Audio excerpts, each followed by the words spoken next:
Hello friends, welcome in Python video series. In this video tutorial, we'll talk about the inheritance, which is the one of the very important OOPS feature. We'll see how inheritance works in Python. But before that, we'll understand what is inheritance.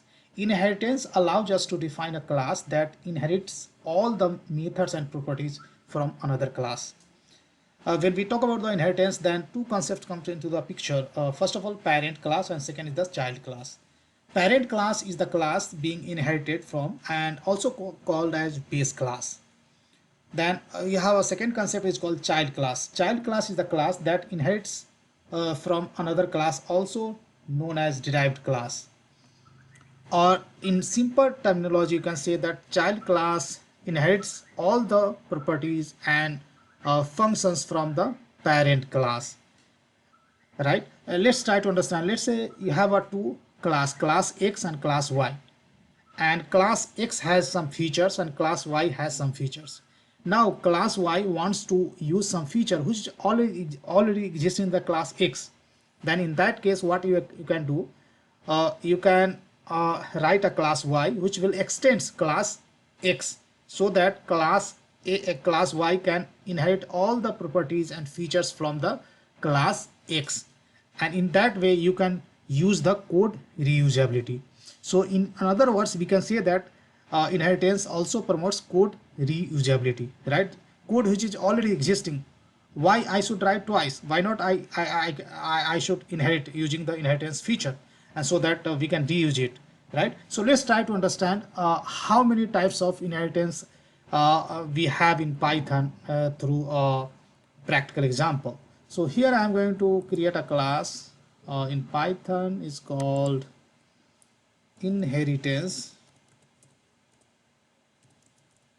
demo.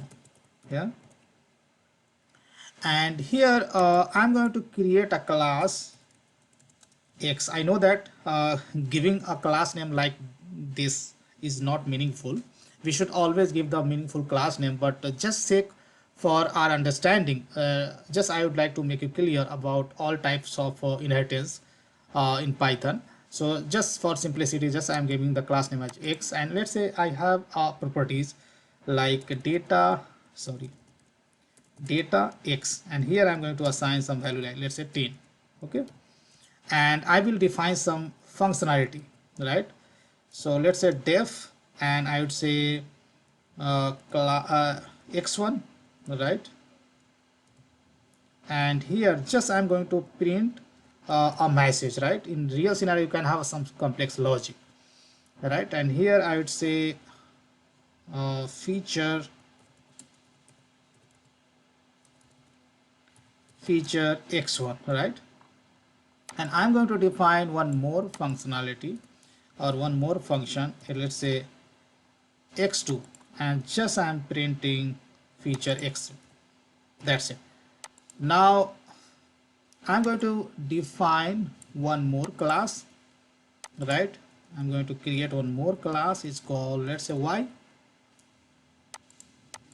and let's say this class has a properties data y, value 20, and there are two features in this class as well, y1 and y2, right? And let's change this print function accordingly. I would say y1 and y2. Pretty simple, right?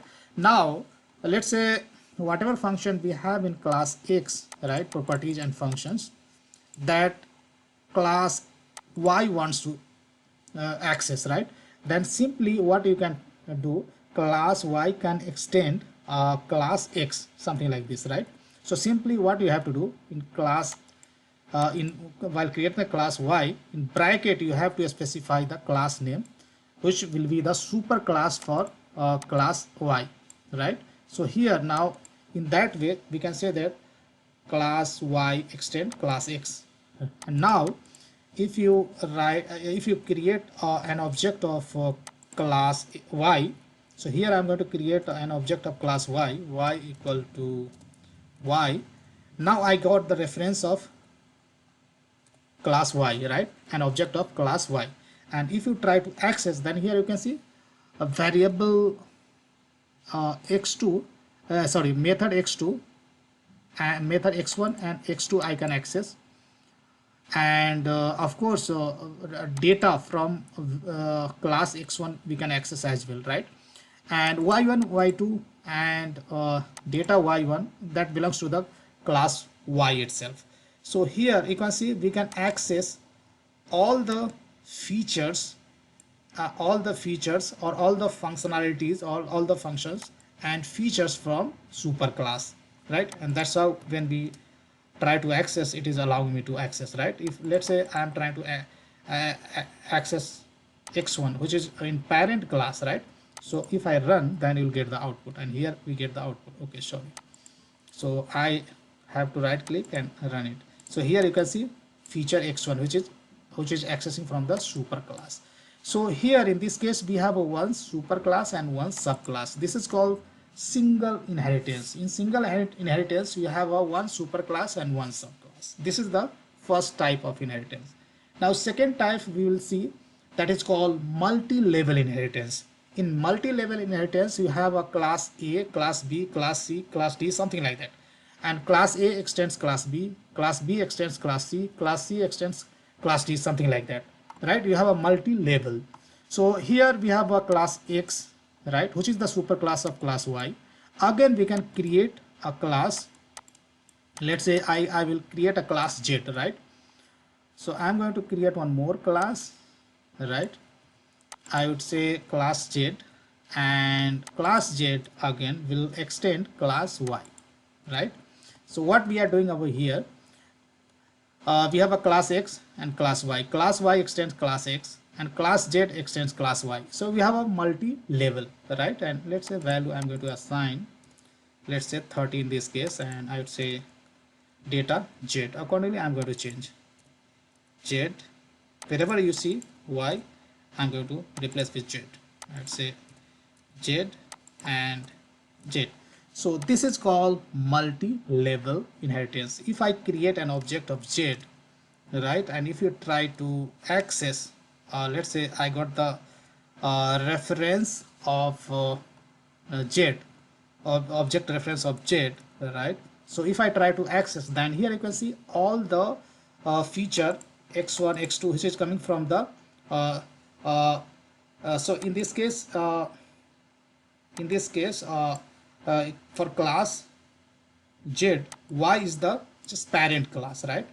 And Z X is the grand parent class, right? So now Z can access all the features from class Y as well as class X, right? So that's the advantage, right? If you try to access, then x1 x2 coming from the grand parent class, and y1 and y2, right, is coming from the parent class, and that's how it is called. Even not only the functionality but properties also can be accessed, right? And this is called, guys, multi-level inheritance, right?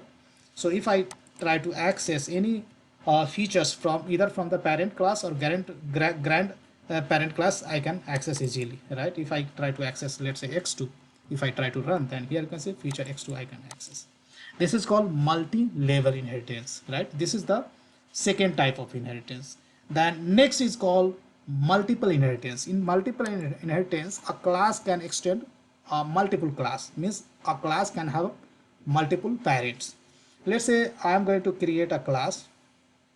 Let's say class let's say P, and this guy can extend multiple class. So I will, in bracket, I will write x comma y, right? And let's say variable name is let's say P, and value I'm going to assign as 40, right? And let's say accordingly I'm going to change P, let's say P2, and here P2. Now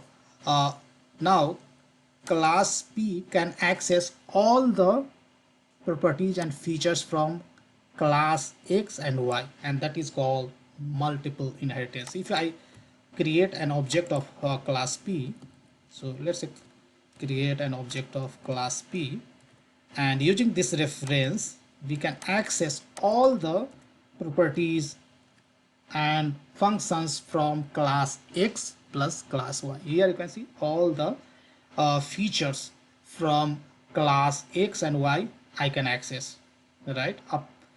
And of course we can access all the properties and features from class P as well, because this is an object of class P itself, but I can access all the properties and features from class X and class Y as well. So this is called, guys, multiple inheritance, right? So Python allows multiple inheritance.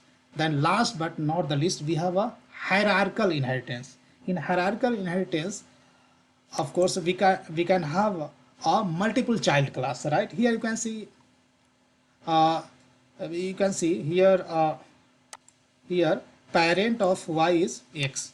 We can have another class which again will extend ultimately class X only, right? So I can create a class here.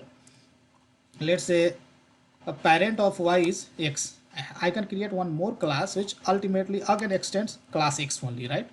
So let's say I create a class Q which ultimately extends class X, and here I can say Q variable which basically will assign value, let's say 60, and everywhere I'm going to specify Q, Q,